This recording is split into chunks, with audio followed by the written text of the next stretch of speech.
11.2 composite and inverse functions. It's MA 912, F.1.2, 3.4, 3.6, and 3.7. We're going to form composite functions and find the domains of composite functions, find the inverse functions algebraically, and compare the graphs of a function with the graph of its inverse.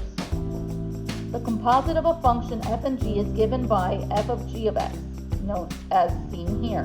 The domain of the composite function f of g is the set of all x in the domain of g, such that g of x is in the domain of f. They should be 1 to 1. Example 1 says, finding the composite of two functions, given f of x equals 2x plus 4 and g of x equals 3x minus 1, find the composition of f with g, then evaluate the composite function when x equals 1 and when x equals negative 3. So to start this, it says here, the composition of f with g. So we're writing f of g of x. So we're going to write our f of x equation, and we're going to substitute in the g of x equation. So it's saying 2x plus 4, there's our f of x. And in place of x, we're going to plug in our g of x equation. So it's 2 parentheses 3x minus 1 plus 4. At this point, now we're going to just use the distributive property. So you get 6x minus 2 plus 4. And our finalization is going to be 6x plus 2. This is what we call f of g of x. Then the question wanted us to evaluate the composition when x equaled 1 and then when x equals negative 3. So we're going to substitute in 1 and then negative 3. So we're going to do f of negative 1. So 6 times negative 1 plus 2, negative 6 plus 2 is our negative 4. Then they want us to plug in a negative 3. So we have 6 times negative 3 plus 2. So we have negative 18 plus 2 equaling negative 16. And then we're going to do f of 1. I'm going to add f of 1. So 6 times a 1 plus 2. So 6 plus 2 equals 8. In example 2, they want us to compare the composition of functions. So they gave us, given f of x equals 2x minus 3 and g of x equals x squared plus 1, they want us to first find f of g of x and then g of f of x. So we're going to work with part A first. So they want us to do f of g of x.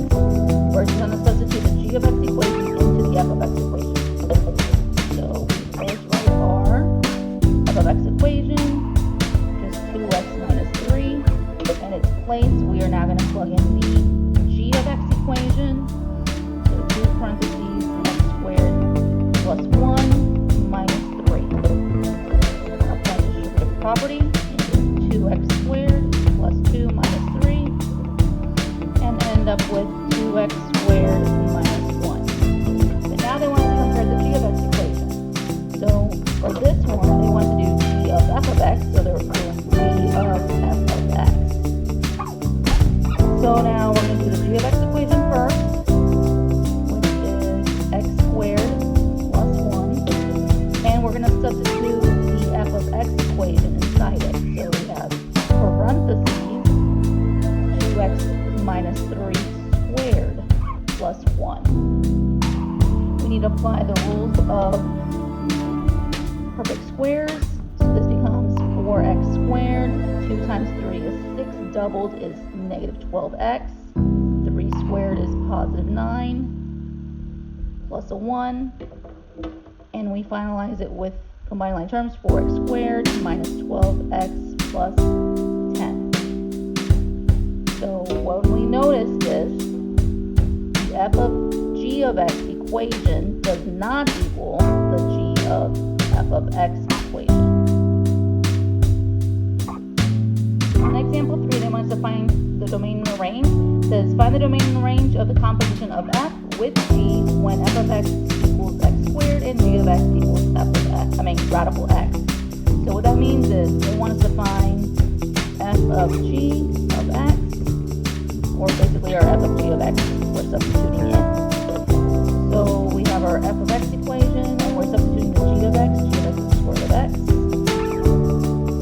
So we have square root of x squared giving us x, so it means x has to be greater than or equal to 0. So our domains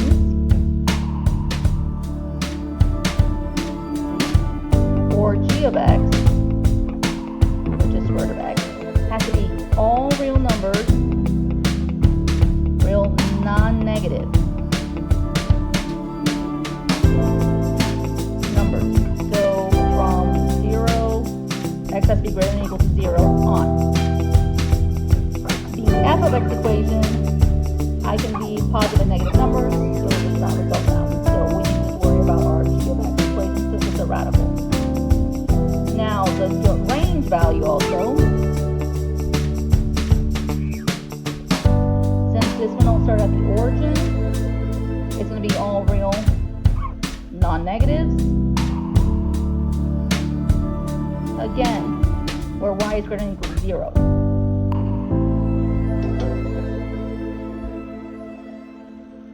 The definition of the inverse function says that let f and g be two functions such that f of g of x equals x for every x in the domain of g, and g of f of x equals x for every x in the domain of f. So how do we prove that? There's a thing called the horizontal line test for inverse functions. A function f has an inverse function f inverse 1 if and only if f is 1 to 1. Graphically, a function f has an inverse function f to negative 1 if and only if no horizontal line intersects the graph of f at more than one point. This is different than the vertical line test. Remember, the vertical line test, you cannot hit more than one point on the graph going left to right. The horizontal line test says you cannot hit more than one point going up or down. So in example 4, we're going to apply the vertical line test. So if I take my pen, it moves horizontally up and down. I notice that I only hit the graph at one point each time. So this inverse has a 1-to-1 inverse. The inverse of this graph, they would hit only 1 to 1. When I look at B and I move up and down, I hit the graph point at 2 points horizontally, which means this inverse is not 1-to-1. Again, remember, vertical line test goes left to right.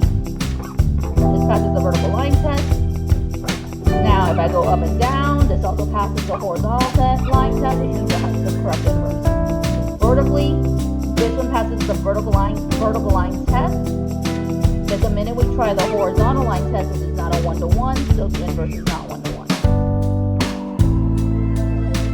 Example 5 is about finding the inverse function. So the steps that we need to take is we're going to first replace f of x with y, then interchange x and y, and then solve for the new y.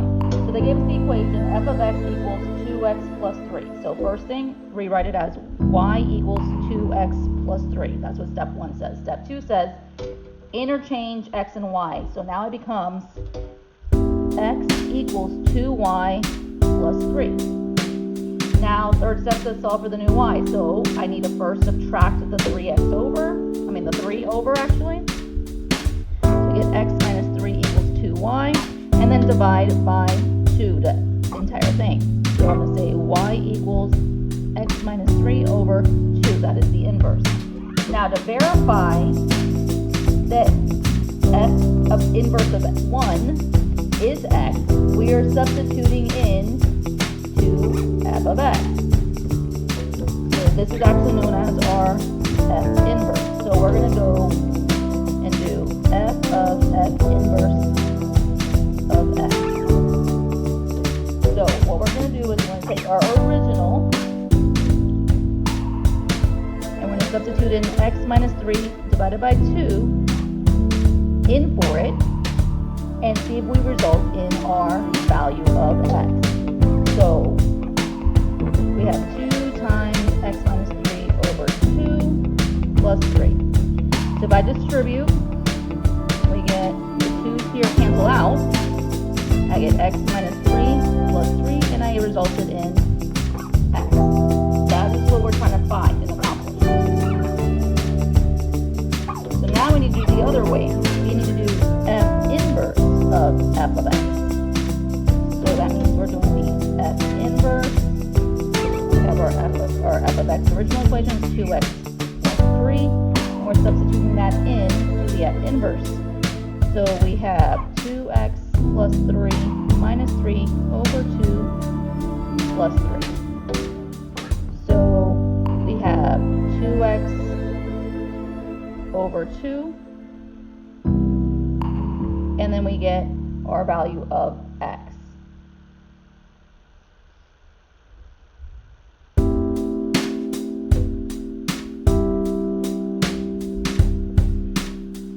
Now we're going to try with B. B says f of x equals x cubed plus 3. So again, we start with making it y equals x cubed plus 3. We invert our x and y, so now it's x equals y to the third plus 3. Subtract 3 over, we get x minus 3 equals y to the third. And now, because it's a power of 3, we're taking the cube root. We're taking the cube root of each side. So y is equal to the cube root, x minus 3. That is our f inverse. Then we need to prove it. So we're going to do f of f inverse of x. So f of the cube root, x minus 3.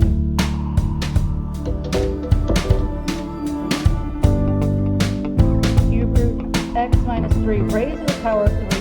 Plus 3. So remember the rules from radicals.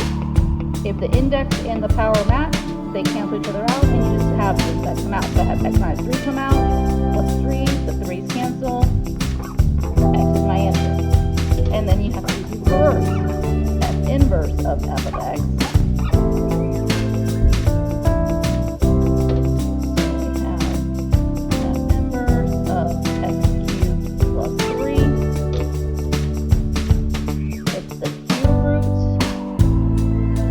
Of x, we're writing x cubed plus 3 minus 3. Well, in here, the 3's cancel out, leaving you with the cube root of x cubed. Again, the index can divide into the power with a one remainder 0, which means an x is the only thing that escapes.